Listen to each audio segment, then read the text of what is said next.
Welcome back sa Free Thinking Pinoy Channel. Na-stress ka na ba sa trabaho? Kailangan mo ba ng makakausap, subalit malayo ang mga kaibigan mo at wala silang oras para sa iyo? Alam mo ba na may mga hayop na pwedeng makatulong sa iyong problema? Ang tawag sa mga wonder pets na ito, ESA or Emotional Support Animals.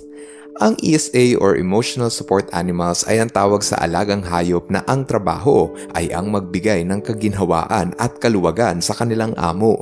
Malaki ang naitutulong ng mga alagang hayop lalo na sa mga taong nakakaranas ng mental illness. Sa madaling salita, tumutulong ang mga hayop na ito para magbigay suporta sa mga taong malungkot, nag-iisa at walang makaramay. Dapat mo ring malaman na magkaiba ang service animals kumpara sa emotional support animals. Ang trabaho kasi ng service animal ay ang magbigay ng tulong o assistance sa may mga kapansanan o yung PWD. Kumbaga, lahat ng mga service animals ay may training at registration sa gobyerno bago pa maging katuwang ng mga taong may kapansanan. Ilan sa halimbawa ng service animals ay yung mga aso na tumutulong sa mga pilay at naka-wheelchair. Service animal din ang mga kabayo na hinasa para tumulong sa mga bulag at wala nang nakikita. Kung ang mga service animals ay nangangailangan ng maraming kwalifikasyon, ang mga ESA naman ay hindi kailangan ng training at registration para gawin ang kanilang trabaho. Sa madaling salita, kapag ang hayop ay may mahabang pasensya para mag-comfort at lambingin ang kanilang amo, ang hayop na yun ay pwede nang maging ESA. Ilan sa mga tao na nangangailangan ng ESA ay ang mga tao na nakakaranas ng depresyon, panic attacks, post-traumatic stress, o kahit anumang emotional at psychological stress. Nakatutulong kasi sa mga tao ang pagiging kalmado at malambing ng mga hayop. Gaya na lang ng pusa. Marami ang nagsasabi na nawawala ang kanilang problema kapag naikipaglaro sila sa kanilang pusa na ubod ng lambing. Pwede ring maging ESA ang mga ibon gaya ng parrot at finches. Ang mga huni kasi ng mga ibon ay parang awit na nagpapakalma sa mga taong nakakadinig. Ganon din ang mga rabbit. Mahinahon ito at sobrang cute kaya nakakabuo sila ng matibay na koneksyon sa kanilang amo. May iba rin na gumagamit ng kabayo para gawing ESA.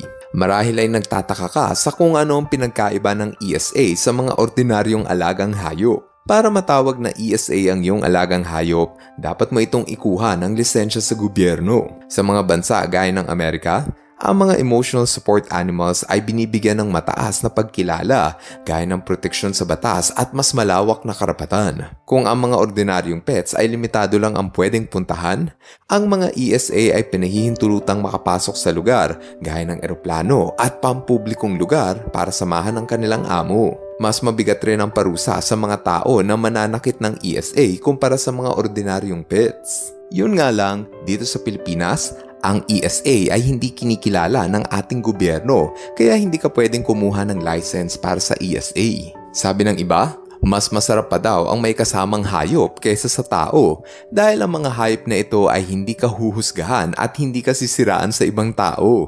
Andyan lamang sila para makinig sa iyong problema. Kapag meron kang kasamang ESA, pakiramdam mo ay hindi ka na nag-iisa dahil meron kang karamay sa iyong problema. Para sa mga nakakaranas ng depresyon, kahit ang simpleng pagbangon ay napakahirap sa kanila.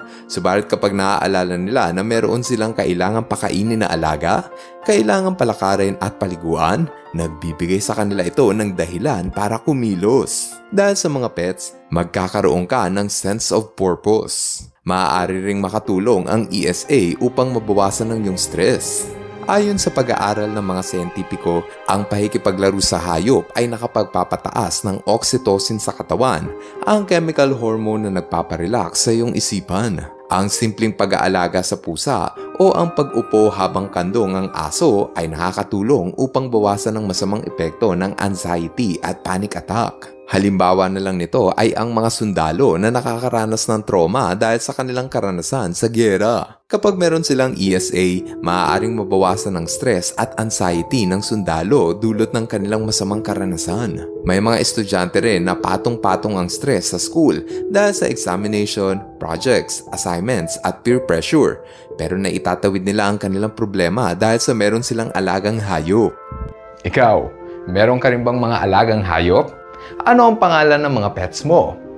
Gusto sana naming malaman kung paano nakatulong ang mga alaga mong hayop sa'yo tuwing may problema ka. Gaya na lang ng niyayakap ka rin ba nila kapag meron kang problema?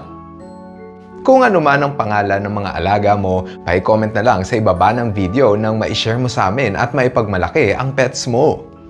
Kung nag-enjoy ka sa ating kwentuhan, dapat mong pindutin ang like button para mas lumakas pa ang ating channel. Ngayon, andito na tayo sa ating shoutout portion. Hello kay Alisa Luis at Tobias Itan Tayag. Belated happy birthday kay Vrail Aizen. Belated happy birthday rin kay Alessia Cara Trapani. Kaliwag RV, Charles Q.